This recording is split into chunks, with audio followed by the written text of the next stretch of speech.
అప్పుల బాధలు వెంటాడుతున్నాయా? అయితే 6 జేవిఆర్ వారి జాతిరత్నాలు ధరించండి. హలో అండి, అందరికీ నమస్కారం. నేను మీ కట్ట కార్తీక్.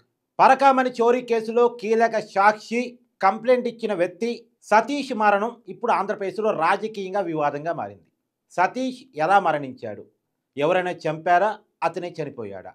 ఒకవేళ అతనే చనిపోతే కారణాలు ఏమై ఉంటాయి? చంపితే ఎవరు చంపుంటారు?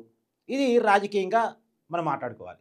నిన్న భూమన కరుణాకర్ రెడ్డి గారు, మాజీ టీటీడీ బోర్డు చైర్మన్, మాజీ వైసీపీ ఎమ్మెల్యే, మీడియా ముందుకు వచ్చేసి ప్రభుత్వ వేధింపుల వల్లే సతీష్ మరణించాడు అనేది ఆయన మాట్లాడే ప్రయత్నం చేశాడు. ఇంటికి ఈ సతీష్ ఎవరు అంటే, గతంలో టీటీడీలో అసిస్టెంట్ విజిలెన్స్ ఆఫీసర్గా పనిచేసిన వ్యక్తి. ఈ పరకామణి చోరీని గుర్తించి కంప్లైంట్ ఇచ్చినటువంటి వ్యక్తి. పరకామణి చోరీ అంటే ఏంటంటే, శ్రీవారి ఉండి కానుకల్ని లెక్కించే క్రమంలో, మనం భక్తులుగా హుండీలో వేసిన కానుకల్ని లెక్కిస్తారు కదా, ఆ కానుకల్ని లెక్కించే క్రమంలో ఎన్ఆర్ఐలు సమర్పించే, వాళ్ళు డాలర్లలో కనుక కానుకలు సమర్పిస్తూ ఉంటారు కదా, వాటిని లెక్కించే క్రమంలో రవికుమార్ అనేటువంటి వ్యక్తి పెద్ద ఎత్తున దొంగతనానికి పాల్పడుతున్నాడు అనే విషయాన్ని గుర్తించి ఈ సతీష్ అనే వ్యక్తే కంప్లైంట్ ఇచ్చాడు. ఈ కంప్లైంట్ ఆధారంగా ఆ రోజు విచారణ జరిగింది.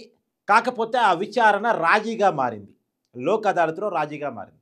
రాజీగా మారే క్రమంలో దాదాపు 20 కోట్ల రూపాయలు దేవుడి పేరు మీద ఆస్తులు రాపిచ్చారు. ఇక మిగతా చాలా ఆస్తులని ఆనాటి టీటీడీ పెద్దలు, మరి పెద్దలంటే భూమన కరుణాకర్ రెడ్డి గారా, ఇంకెవరన్నా, వాటెవర్ పెద్దలు వాళ్ళ పేరుతో ఆస్తులు రాపించుకున్నారు. మొత్తానికి రవికుమార్ మీద పెట్టినటువంటి కేసుల్ని వెనక్కి తీసుకున్నారు. రాజీ పడ్డారు. ఆ కేసులో రాజీ పడ్డారు. అసలు రాజీ పట్టం ఏంటి?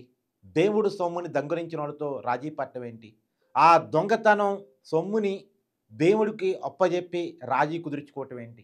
నిజానికి అతని మీద ఉన్నటువంటి కేసు ఒక 10 లక్షలు దొంగతనం చేశాడు అనేటువంటిది. కానీ అతను దేవుడికి రాసిచ్చిన ఆస్తి 20 కోట్లు. అసలు ఒక ఎంప్లాయీకి, టీటీడీ ఎంప్లాయీకి అన్ని కోట్ల రూపాయల ఆస్తి ఎక్కడి నుంచి వచ్చింది? 10 లక్షల దొంగతనానికి 20 కోట్లు ఎలా రాసిచ్చాడు? ఎందుకు రాసిచ్చాడు? 20 కోట్ల రూపాయలు, అది కూడా రియల్ వాల్యూ ఇంకెక్కువ ఉంటుంది, కానీ ఎందుకు రాసిచ్చాడు? 20 కోట్ల రూపాయలు దేవుడికే రాసిచ్చాడు అంటే అతను ఎంత దొంగలించి ఉంటాడు? ఆ కేసును రాజీ చేస్తున్నందుకు ఆనాటి టీటీడీ పెద్దలకి ఇంకెంత రాసిచ్చుంటాడు? మొత్తంగా దేవుని సొమ్ము ఎంత దోపిడీ కాబడింది? అసలు రాజీ పట్టానికి వీళ్ళకున్న అధికారాలేంటి? రాజీ పట్టానికి ఫార్మాలిటీస్ ఉంటాయి కొన్ని. అంటే నిజానికి దేవుడి పేరు మీద ఆస్తులు రాపించాలి అంటే టీటీడీ బోర్డు సమావేశంలో తీర్మానం జరగాలి. తర్వాత పేపర్ ప్రకటన ఇవ్వాలి. ఇగో పలానా వ్యక్తి పలానా ఆస్తిని దేవుడికి రాసిస్తున్నాడు, ఆ వ్యక్తి కూడా నేను ఈ ఆస్తిని దేవుడికి రాసిస్తున్నాను, ఎవరికైనా ఏమైనా అభ్యంతరాలు ఉంటే చెప్పండి అని పేపర్ ప్రకటన ఇవ్వాలి. ఎందుకు? ఇప్పుడు నేను రాసిచ్చే ఆస్తి నాదే నేను నిరూపించుకోవాలి. పక్కోడు ఆస్తిని రాసిస్తేనో, నేను దొంగతనం చేసిన ఆస్తిని రాసిస్తేనో కుదరదు కదా. రేపొద్దున దేవుడి పేరు మీదకి వచ్చిన తర్వాత దాని మీద లీగల్ సమస్యలు ఉండకూడదు. లీగల్ సమస్యలు ఉండకూడదు అంటే ముందు అది నాది అని నేను నిరూపించుకున్న తర్వాతే దేవుడికి రాయాలి. ముందు నేను పేపర్ ప్రకటన ఇవ్వాలి. ఇగో నేను నా పలానా ఆస్తిని దేవుడికి రాసిస్తున్నాను అని పేపర్ ప్రకటన ఇస్తే ఎవరైనా అభ్యంతరాలు ఉంటే చెప్తారు, ఇక పలానా ఆస్తి పలానా అయింది కాదు మాది అని ఎవరైనా కంప్లైంట్ ఇవ్వచ్చు. లేదు అంటే పబ్లిక్ ఆస్తి, పబ్లిక్ ప్రాపర్టీ, అది ప్రభుత్వ ఆస్తి అదని ఇంకెవరైనా కంప్లైంట్ ఇవ్వచ్చు. సో అలా ఎవరు కంప్లైంట్ ఇవ్వకపోతే అతనిదే అని చెప్పేసి క్లారిటీ కనుక టీటీడీ బోర్డుకి వస్తే అప్పుడు అతని ఆస్తిని దేవుడి పేరు మీదకి మార్చుకోవాలి. కానీ ఇలాంటి ఫార్మాలిటీస్ ఏవి ఫాలో కాకుండా టైం లేదనేటువంటి ఒక కారణాన్ని చూపిస్తూ, మరి టైం ఎవరికి లేదు? దేవుడికి లేదా? వాళ్ళకి లేదా? ఆస్తి రాపిచ్చే అతనికి లేదా? అంత ఆతృత ఏంది తెలియదు. కానీ మొత్తంగా ఎలాంటి ఫార్మాలిటీసు, నిబంధనలు ఫాలో కాకుండా దేవుడి పేరు మీదకి ఆస్తి రాపిచ్చేశారు. రాపిచ్చేసి కేసులో రాజీ పడ్డారు. దొంగతనం కేసులో రాజీ పడ్డారు. ఇది కేసు. దాని మీద ఇప్పుడు హైకోర్టు కూడా సీరియస్ అయింది. సిఐడి ఎంక్వైరీకి ఆదేశించింది. అలానే రవికుమార్కి అన్ని కోట్ల ఆస్తి ఎక్కడి నుంచి వచ్చిందనేది ఏసీబీ ఎంక్వైరీకి ఆదేశించింది. ఒకేపు రవికుమార్కి ఆస్తులు ఎంత వచ్చాయనే దాని మీద ఏసీబీ, అసలు దొంగతనం కేసులో ఏం జరిగింది, ఎంత దొంగతనం చేశాడు, ఎంత రాజీ పడ్డారు, రాజీ పట్టణంలో చేతులు మారిన డబ్బు ఎంత అనేది సిఐడి ఎంక్వైరీ చేస్తూ ఉన్నాయి. ఇప్పుడు మొదటగా కంప్లైంట్ ఇచ్చినటువంటి వ్యక్తి సతీష్ కాబట్టి సతీష్ని ఆల్రెడీ మొన్న 6వ తారీఖు సిఐడి పిలిపించి విచారించింది. ఇప్పుడు అతను గుంతకల్లు రైల్వే డిపార్ట్మెంట్ సీఏగా పనిచేస్తున్నాడు. అంతకుముందు టీటీడీలో పనిచేశాడు. ఇప్పుడు ప్రజెంట్ గుంతకల్లు దగ్గర అతను సీఏగా పనిచేస్తున్నాడు, రైల్వే సీఏగా పనిచేస్తున్నాడు. అతన్ని 6వ తారీఖు పిలిపించి విచారించారు. మళ్ళా రమ్మన్నారు. మళ్ళా రమ్మంటే నిన్న రైల్లో బయలుదేరాడు. బయలుదేరే క్రమంలో అతన్ని మరణం జరిగింది. ఆ మరణం ఎలా జరిగిందన్న విషయంలో క్లారిటీ లేదు.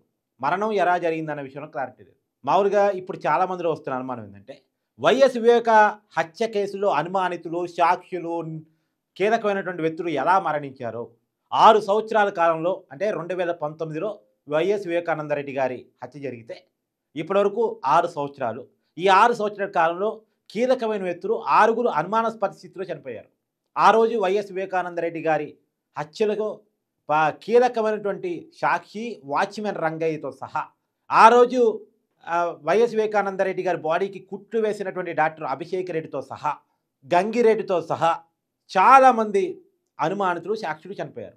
ఆ కేసులో ఇప్పటికీ అప్రూవ్డ్గా మారిన దస్తగిరికి కూడా అనేకసార్లు బెదిరింపులు వచ్చాయని ఆ దస్తగిరే బయటకు వచ్చి మీడియా ముందు చెప్పారు. సరే, దస్తగిరికి సెక్యూరిటీ ఇచ్చారు కాబట్టి బతకగలుగుతున్నాడు. A2గా ఉంటుండే సునీల్ సెక్యూరిటీ ఇచ్చారు కాబట్టి బతకగలుగుతున్నాడు. కానీ ఆ కేసులో ఇప్పటివరకు 6గురు చనిపోయారు. అంటే ఒక హత్య తేల్చడానికి ఒక 6గురు మరణం జరిగింది. ఇప్పుడు ఇది కూడా అలానేనా? ఇది కూడా గొడ్డలిపోటు మరణమేనా? వైఎస్ వివేక గొడ్డలిపోటుకి ఎలా బలయ్యాడో, ఆ కేసులో సాక్ష్యం చెప్పిన వాళ్ళు గొడ్డలిపోట్లకి ఎలా బలయ్యారో, అనుమానాస్పద మరణాలకు ఎలా చనిపోయారో ఒక్కసారిగా అంతమందికి అనారోగ్యం వస్తుంది. ఇతర మరణం కూడా అలానే జరిగిందా? గతంలో పరిటాల రవి హత్య కేసులో కూడా పరిటాల రవి టీడీపీ మాజీ మంత్రి, ఆయన్ని హత్య చేస్తే ఆ హత్య కేసులో ప్రధానమైన నిందితుడు మధుసీను జైల్లో ఉండి చనిపోయాడు. జైల్లో ఉండి చనిపోతారని ఎవరైనా ఊహిస్తారా? జైల్లో పోలీస్ సెక్యూరిటీ మధ్య సేఫ్గా ఉంటాడు అనుకుంటారు, కానీ జైల్లో చనిపోయాడు. వైఎస్ రాజశేఖర రెడ్డి గారు ముఖ్యమంత్రిగా ఉన్న టైంలో జైల్లో చనిపోయాడు మధుసీను. అంటే ఎంత దారుణమో చూడండి. అంటే వైఎస్ పరిటాల రవి గారి హత్య కేసులో జగన్మోహన్ రెడ్డి గారి మీద ఆరోపణలు ఉన్నాయి. వైఎస్ వివేక హత్య కేసులో అవినాష్ రెడ్డి గారి మీద ఆరోపణలు ఉన్నాయి. పరకామణి చోరీ కేసులో భూమన కరుణాకర్ రెడ్డి గారి మీద ఆరోపణలు ఉన్నాయి. అంటే వైసీపీ నాయకుల మీద ఆరోపణలు ఉన్నంతకాలం ఈ ఆరోపణలు నిరూపించడానికి సహకరించే వాళ్ళందరికీ కూడా, ఎంక్వైరీ సంస్థలకి సహకరించే వాళ్ళందరి మరణాలు ఇలానే జరుగుతాయా? ఇప్పుడు వీళ్ళకి సెక్యూరిటీ కల్పించాల్సిన బాధ్యత ఎంక్వైరీ సంస్థలకు ఉంటుంది. ఏది ఏమైనా ఈ సతీష్ అనేటువంటి వ్యక్తి మరణం మీద మీ అభిప్రాయాన్ని కామెంట్ రూపంలో తెలియజేయండి. ఇక పరకామణి దొంగతనం కేసులో ఎవరైనా సాక్ష్యం చెప్పాలనుకుంటే, నిజానికి లిక్కర్ కేసులో జగన్మోహన్ రెడ్డి గారి పేరు చెప్పకపోవడానికి కారణాలు ఇవే. రాజీవ్ కసిరెడ్డి అన్నారు, మేము నిజం చెప్పకపోతే ఇంకొన్నాళ్ళు జైల్లో ఉంచుతారేమో, కానీ నిజం చెప్తే ఈ లోకాన్ని విడిచి నేను వెళ్ళిపోవాల్సి వచ్చింది అనేటువంటి రాజీవ్ కసిరెడ్డి స్టేట్మెంట్ కథంలో చూసాం కదా. జగన్మోహన్ రెడ్డి గారి పేరు ఎవరైనా చెప్పడానికి భయపడటానికి కారణాలు ఇక్కడే ఉంటాయి. జగన్మోహన్ రెడ్డి గారి కేసులు ముందుకు పోకపోవడానికి, జగన్మోహన్ రెడ్డి గారి అరెస్టు చాలా కేసులు జరగకపోవటానికి కారణాలు ఇక్కడే ఉంటాయి. జగన్మోహన్ రెడ్డి గారి దాకా ఏ కేసు వెళ్ళదు, వెళితే అతను చెప్పిన వాళ్ళ ప్రాణం ఉండదు అనేది చాలామంది అనుకునేటువంటి మాట. మీ అభిప్రాయాన్ని కూడా కామెంట్ రూపంలో తెలియజేయండి. Thank you.